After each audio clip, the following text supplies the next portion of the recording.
Hey guys, welcome back to the channel. My name is Cameron, and as you can see, today we're in the kitchen. We're going to do some canning, and we're going to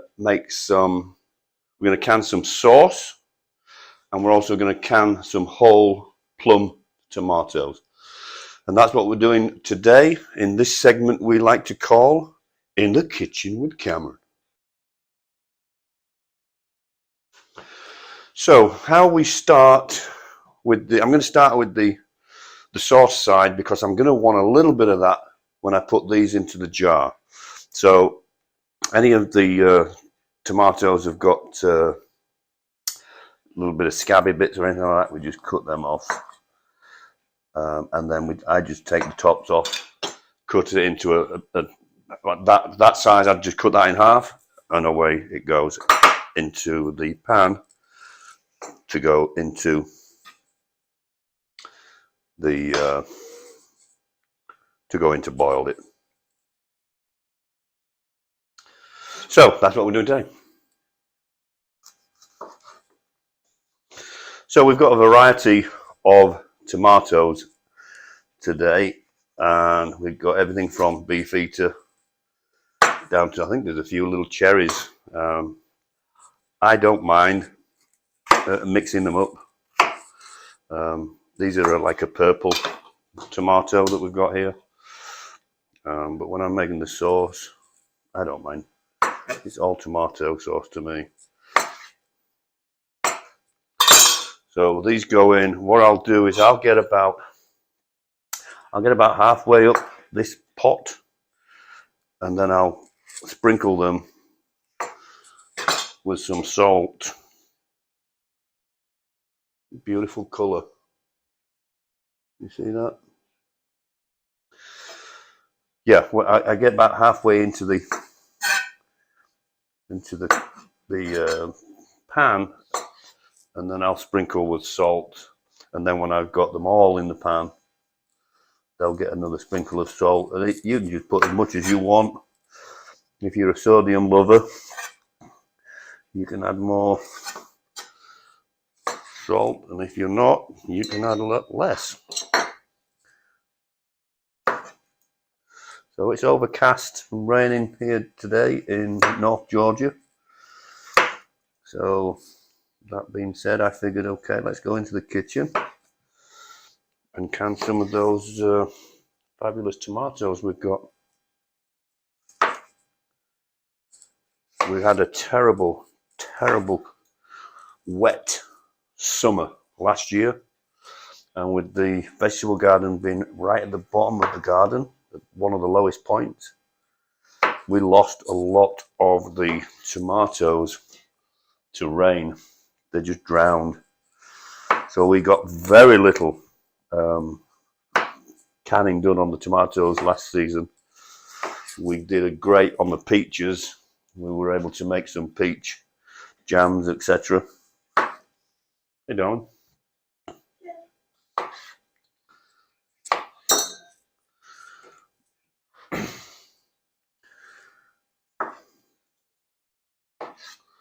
Some of these tomatoes are beautiful in colour. I'm going to try this one. It looks great.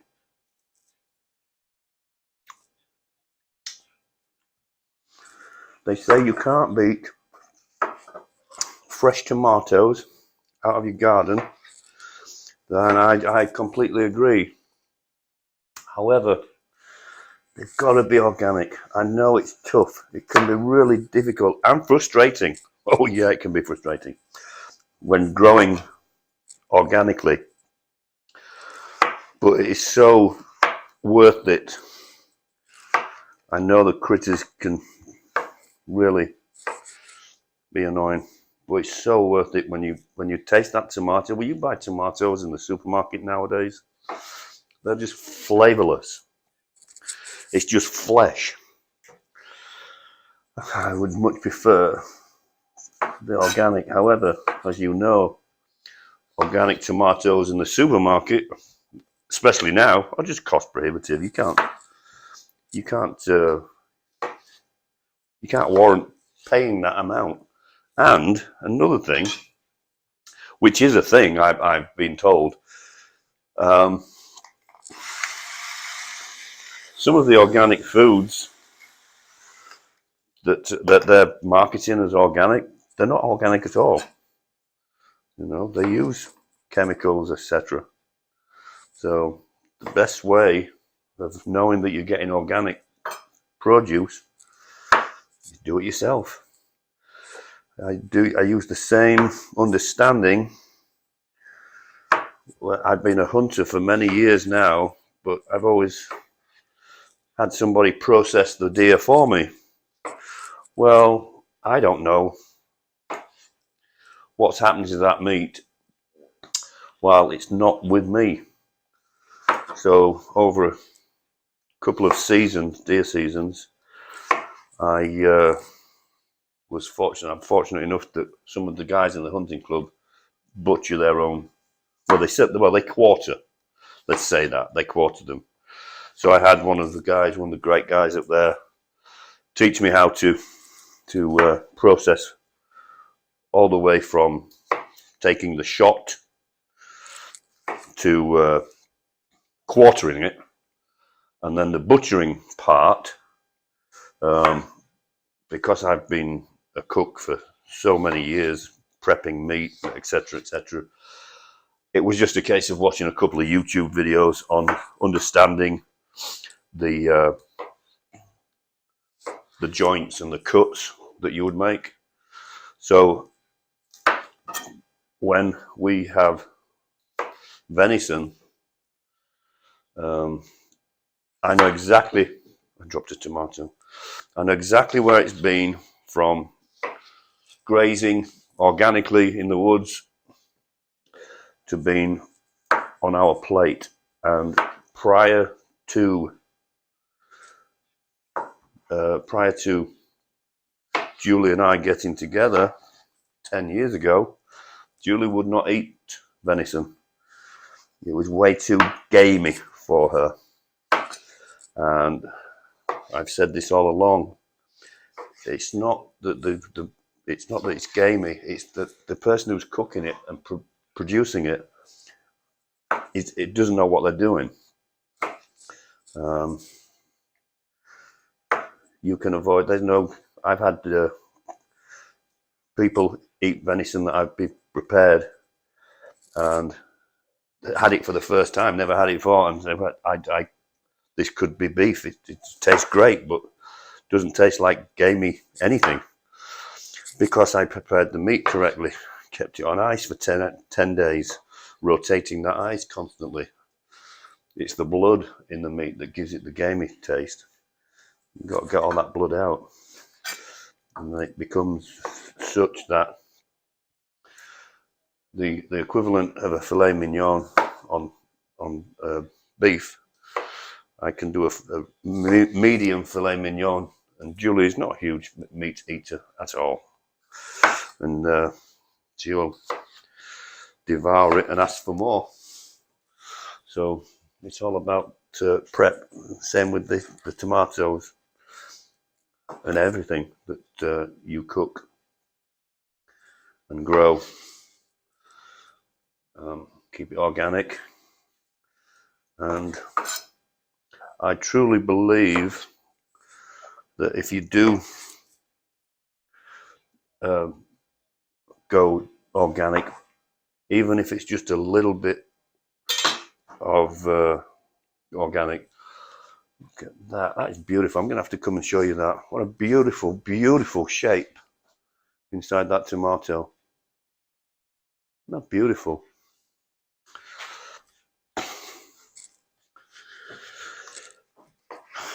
So yeah, if you are able to go organic, I truly believe that you will live a bit longer, because the food that we've been programmed to a certain degree to eat, all the fast food, that's killing you a lot quicker than fresh tomatoes, as you well know. It's a weird time. I believe recently the UK overtook the US for obesity and obesity related issues. I'm not saying that I'm some sort of skinny spring chicken. I'm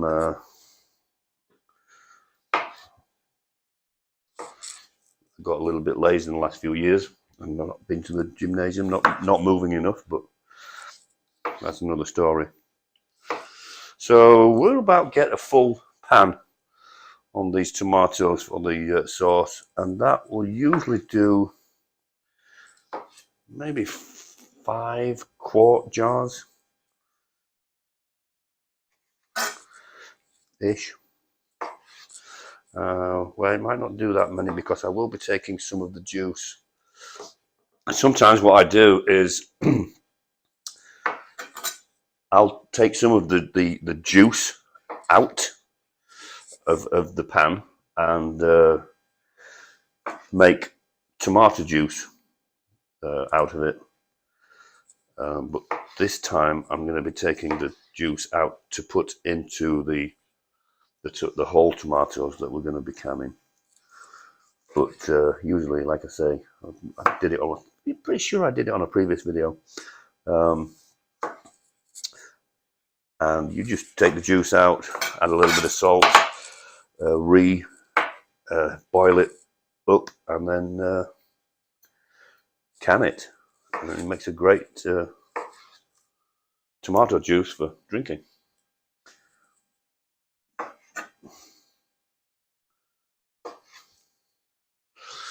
So last couple of tomatoes, and then we will move over to the stove.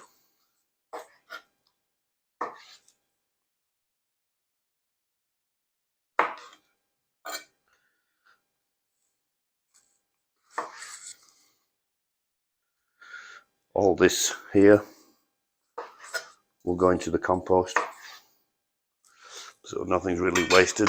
Okay, we're going to go over to the stove. So guys, we're on the stove. We've got it up on high, and we need to be on high until we've got it on a rolling boil. Then you'll reduce that and let it be on a low medium heat for about an hour, and then we'll be ready an hour. 1 hour later. So hey guys, it has been an hour and it has reduced down greatly. I did take some of the juice out while it was reducing for me to use with those guys, but for now we are going to run the tomatoes through this juicer. You all recognize this great piece of kit in your kitchen, and it's important that you do this while this is still hot. So let's put that there, and juice will go into there, all the skins will go into there. Let's get started.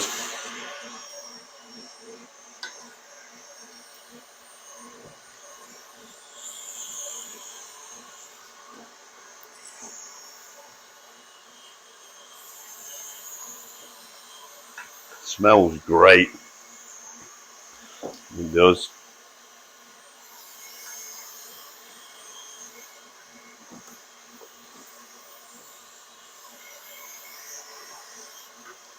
Really reduced down.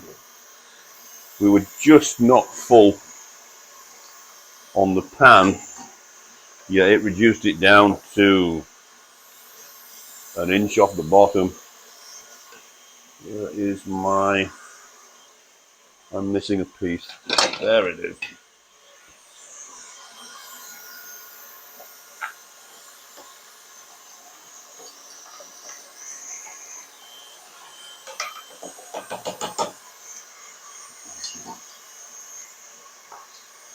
This pan's still hot.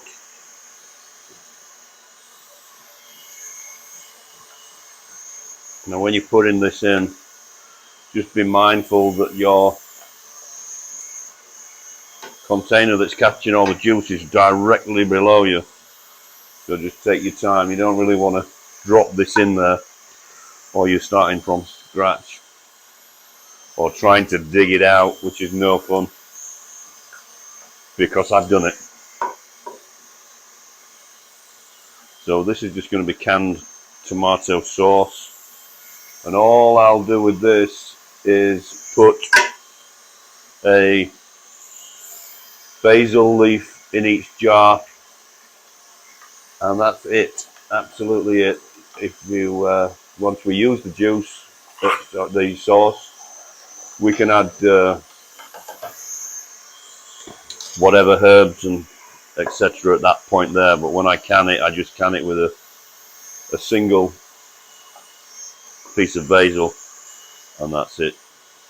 And we've been doing this now. This is probably 3 years in, and I don't usually use the bath method, which is putting the cans in a hot bath until they seal.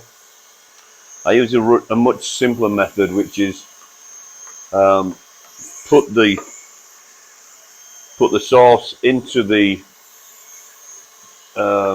jars while it's really hot, and then turn them upside down, cover them with some tea towels, and they will seal. You'll hear them chink as they seal, just as well as they would if they were in the bath. And we've had 100% success rate just on the shelf, no refrigeration, just on the shelf for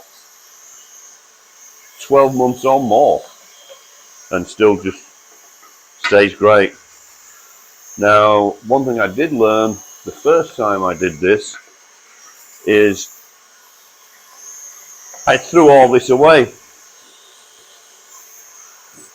and I think the second time I actually did it, I decided, well, you know what, I think I'm going to be cheap and run that through the machine again. And what I found was that it was a lot more juice came out of it. A lot more juice came out of it.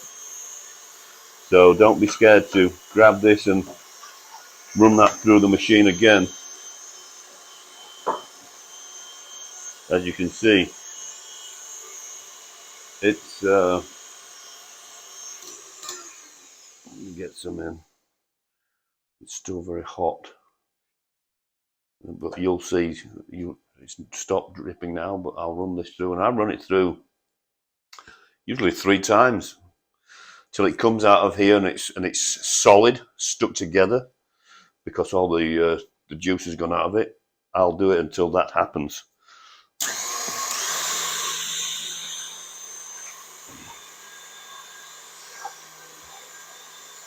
So you can see all that juice still coming out. So do run it through a few times, or you're missing out on extra juice.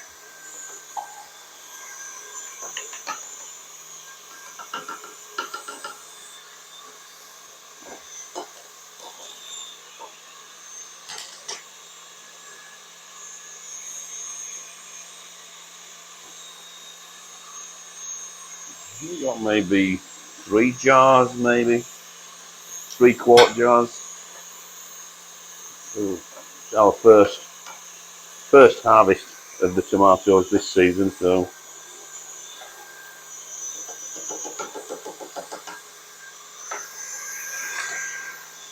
one more juice still coming out.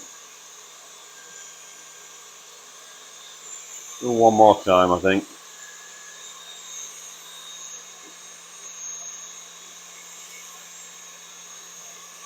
Yeah, one more time.